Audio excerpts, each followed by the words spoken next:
Assalamualaikum warahmatullahi wabarakatuh. Senang sekali pada kesempatan kali ini kita akan share materi lagi, yaitu mengenai penginderaan jauh. Nah, sebelum kita lanjutkan penginderaan jauh itu seperti apa, kita pahami dulu pengertian mengenai penginderaan jauh. Definisi penginderaan jauh adalah ilmu dan teknologi untuk memperoleh informasi tentang objek, wilayah, atau fenomena dengan menggunakan suatu alat tanpa melakukan kontak langsung dengan objek, wilayah, atau gejala yang dikaji. Jadi intinya penginderaan jauh itu adalah kita ingin melihat suatu informasi, kita ingin mendapatkan suatu informasi, tapi kita tidak kontak langsung dengan objek yang kita cari informasinya itu. Nah, kita lanjutkan untuk sumber gelombang elektromagnetik. Nah, ada dua sistem penginderaan jauh, yaitu penginderaan jauh pasif dan penginderaan jauh aktif. Nah, untuk penginderaan jauh pasif yaitu menggunakan matahari sebagai sumber gelombang elektromagnetiknya. Sedangkan penginderaan jauh aktif yaitu mempunyai sumber energi sendiri untuk menghasilkan gelombang elektromagnetiknya. Nah, kita lihat prosesnya. Ya, ada sumber energi, ada objek atau target, kemudian ada sensor, kemudian ada stasiun penerima, kemudian ada pengolahan. Nah, sumber energi dipancarkan mengenai objek berasal dari sumber energi matahari. Dari objek kemudian dipantulkan ke sensor. Nah, kemudian dari sensor diteruskan ke stasiun penerima. Nah, di stasiun penerima ini data diolah, kemudian akhirnya menjadi data citra. Nah, sistem penginderaan jauh seperti ini disebut penginderaan jauh pasif. Jadi gelombang elektromagnetiknya dihasilkan dari sumber energi matahari. Nah, kemudian yang kedua, penginderaan jauh aktif. Prosesnya ada objek, kemudian ada sensor. Kemudian sensor memancarkan gelombang elektromagnetiknya ke objek. Kemudian objek kembali memantulkan gelombang elektromagnetiknya ke sensor.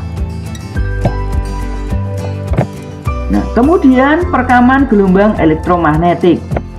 Nah, yang pertama menggunakan sensor fotografik, yaitu perekaman berlangsung seperti kamera foto biasa atau yang kita kenal sebagai proses kimiawi, yaitu citra yang dihasilkan dibentuk dari titik-titik yang sangat halus.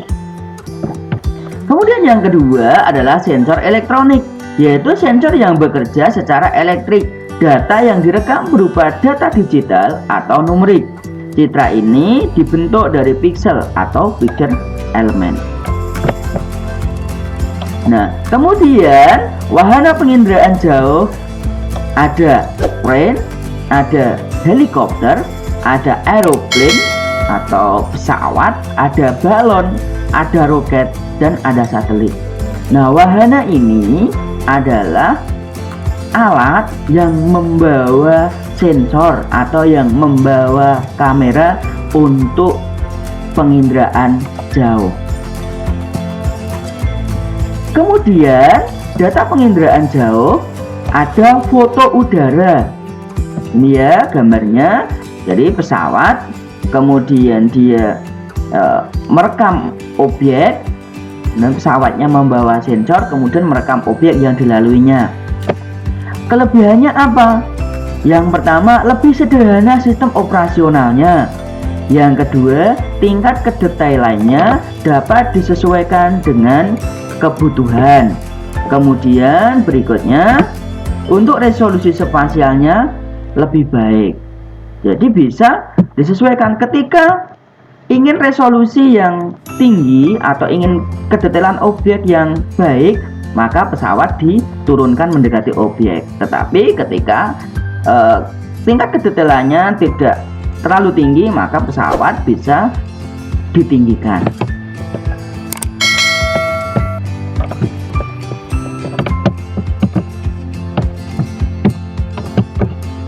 Kemudian yang kedua adalah citra satelit. Nih ya. Kelebihannya biayanya relatif murah, kemudian kontinu, kemudian dapat mudah didapatkan. Jadi untuk citra satelit ini diperoleh wahananya dari satelit yang mengorbit mengelilingi bumi.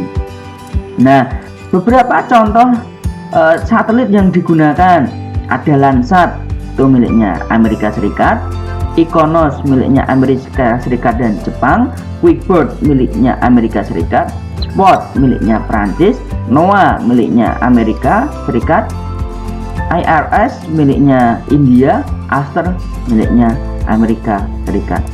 Jadi ketika kita ingin memperoleh data-data ini mengenai hasil penginderaan jauh dari citra ini, maka kita bisa menggunakan sesuai dengan yang kita butuhkan. Misalnya ingin melihat data mengenai cuaca, maka dapat menggunakan citra NOAA. Kemudian radar. Kelebihannya satu, memiliki sumber energi sendiri. Yang kedua, tidak tergantung waktu. Yang ketiga, tembus terhadap awan. Nah, ini contohnya produk foto udara pankromatik hitam putih. Ada skala 1:50.000, 1:15.000, 1:30.000, dan 1:7.000. Maka semakin besar skala yang digunakan, maka objeknya akan semakin detail seperti pada gambar. Nah, ini adalah contoh dari citra Landsat. Ini contoh dari citra Spot. Contoh dari citra Quickbird. Ini contoh dari citra NOAA. Nah, ini adalah contoh dari citra radar. Terima kasih sudah menonton video ini, semoga bermanfaat. Jangan lupa like, subscribe, dan share video ini agar lebih banyak membawa manfaat lagi. Belajar geografi itu menyenangkan.